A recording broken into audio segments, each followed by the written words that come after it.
추석 연휴가 코앞으로 다가왔지만 날씨는 여름처럼 덥습니다. 전국 곳곳에 다시 폭염특보가 내려졌고 열대야가 나타나는 지역도 많습니다. 이례적인 9월 늦더위와 태풍 전망을 김동혁 기상전문 기자와 함께 알아보겠습니다. 어서 오시죠. 네, 안녕하십니까.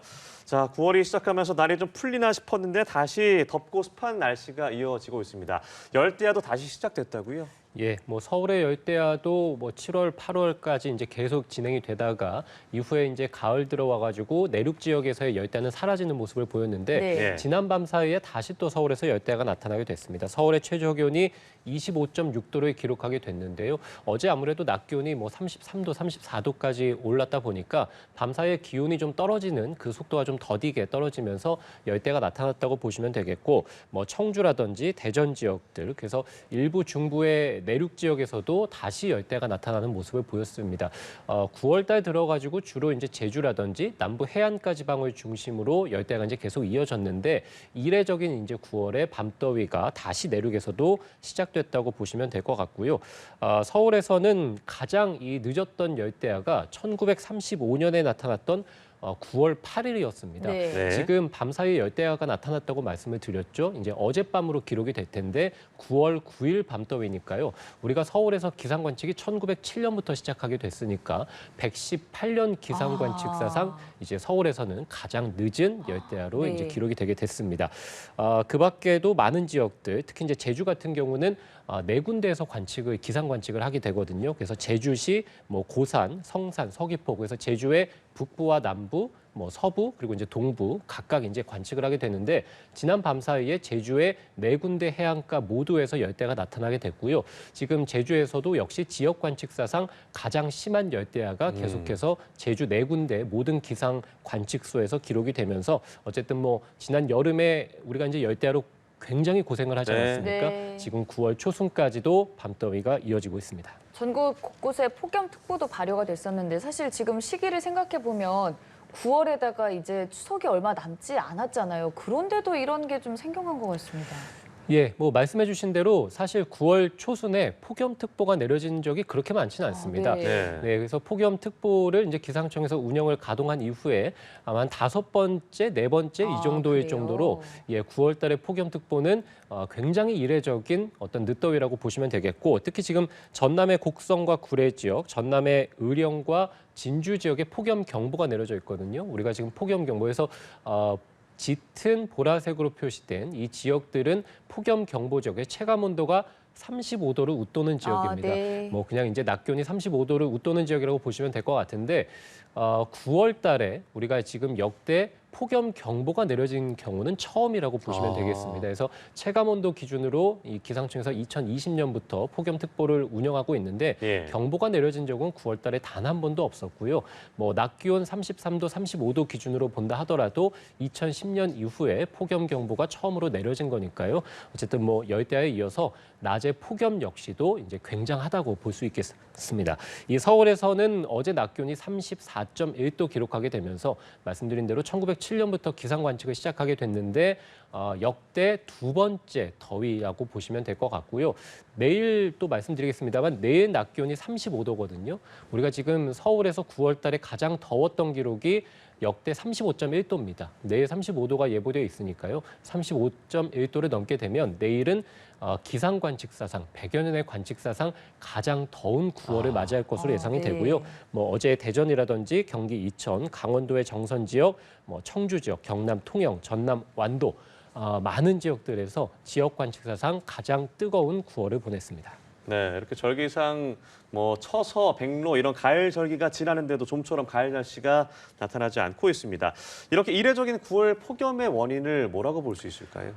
굉장히 좀 원인이 복잡한데요. 일단은 여름철에 우리가 열대야라든지 폭염을 많이 겪었고 그리고 심하게 겪은 원인 자체가 우리나라의 중상층에 머물고 있는 북태평양 고기압, 우리나라 남쪽에서 덥고 습한 공기를 일으키는 그런 공기덩이라고 보시면 되고 5km에서 한 12km 굉장히 높은 상공이죠. 여기에서도 티베트 고원에서 발달한 뜨거운 고온 건조한 공기덩이가 우리나라 쪽으로 들어왔습니다. 그러면 지상부터 한 5km까지는 북태평양 고기압, 습한 공기 덩어리, 그리고 5km에서 12km 그 상공까지는 고온 건조한 공기 덩어리, 이 모든 것들이 우리나라에 이중으로 이제 덥다 보니까 한여름철에 굉장한 폭염 열대야가 나타났다고 보시면 되는데, 지금 상공에 말씀드린 티베트 고기압, 이 뜨거운 고기압이 아직까지도 우리나라 주변에 머물고 있고요. 최근에는 다시 또 우리나라 쪽으로 확장을 했습니다. 그렇기 네. 때문에 최근에 폭염이라든지 열대야가 다시 좀 심하게 나타난 9월에 늦더위가 심한 원인 자체도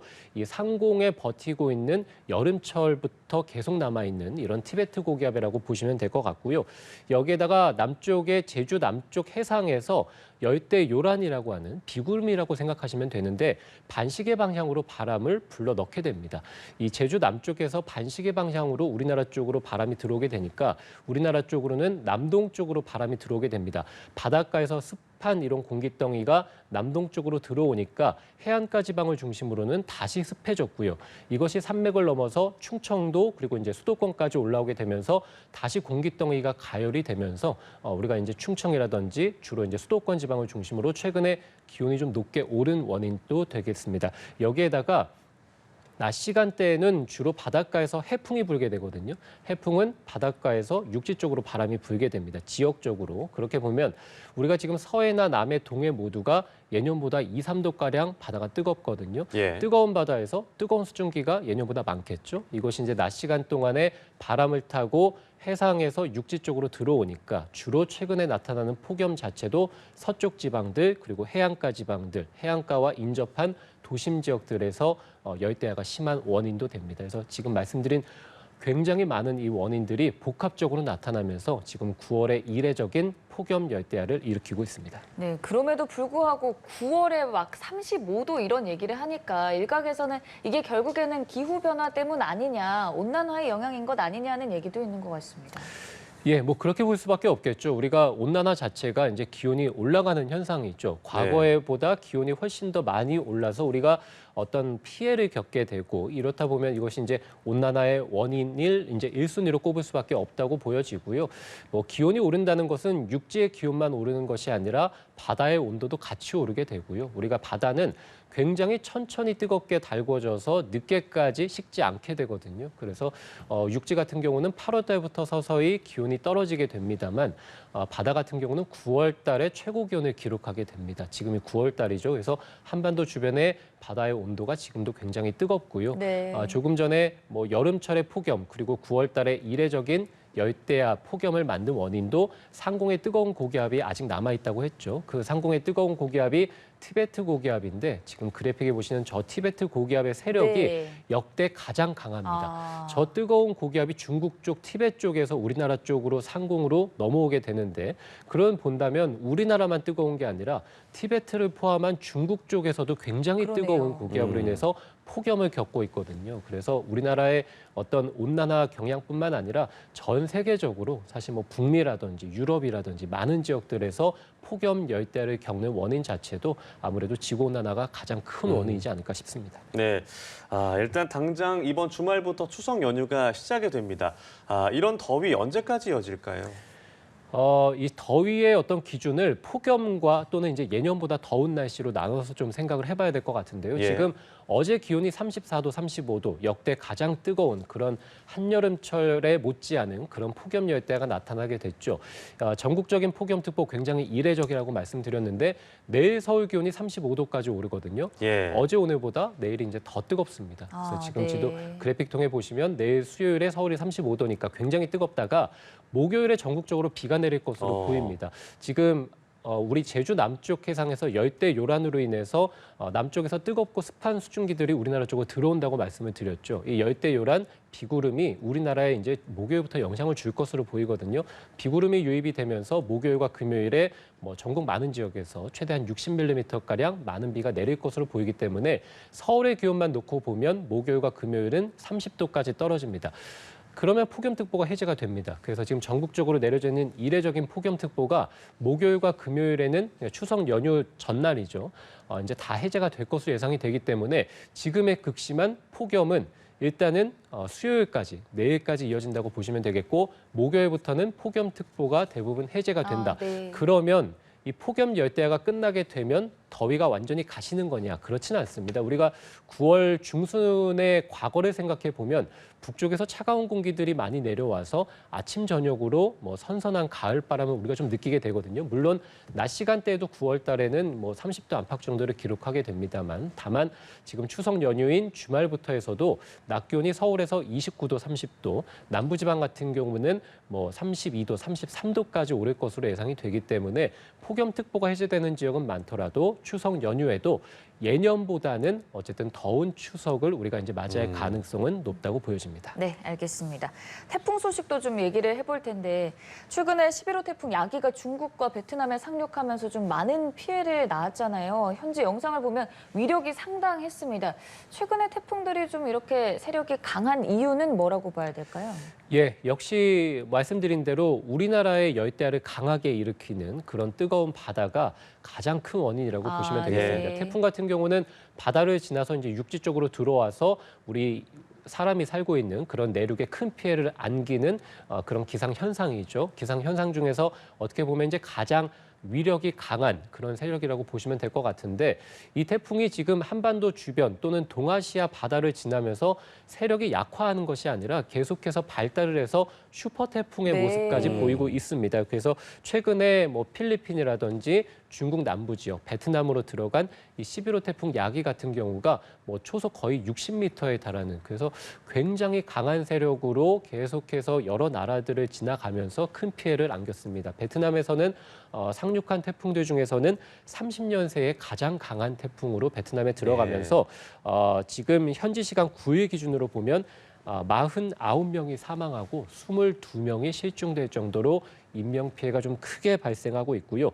앞서서 이제 10호 태풍 산상 같은 경우도 일본 쪽을 지금 관통해서 들어갔던 태풍들인데, 이 태풍 역시도 강한 세력으로 일본을 관통해서 열도를 따라서 계속 올라가면서 큰 비바람 피해를 안겼던 태풍입니다. 10호 태풍, 11호 태풍 모두 이례적으로 굉장히 강한 세력으로 일본이나 또는 동남아시아 쪽, 중국 남부 쪽에 영향을 줬기 때문에 아무래도 뜨거운 바다가 태풍을 계속해서 발달시키고 이곳 태풍들이 세력이 약화하지 않은 채로 내륙으로 들어가서 큰 비바람을 안긴다라고 볼 수 있겠습니다. 네, 앞서 말씀하신 뭐 10호, 11호 태풍은 한반도를 비껴갔지만 9호 종다리도 그렇고 앞으로의 태풍은 우리 한반도 쪽으로 올 수 있다는 전망도 있습니다.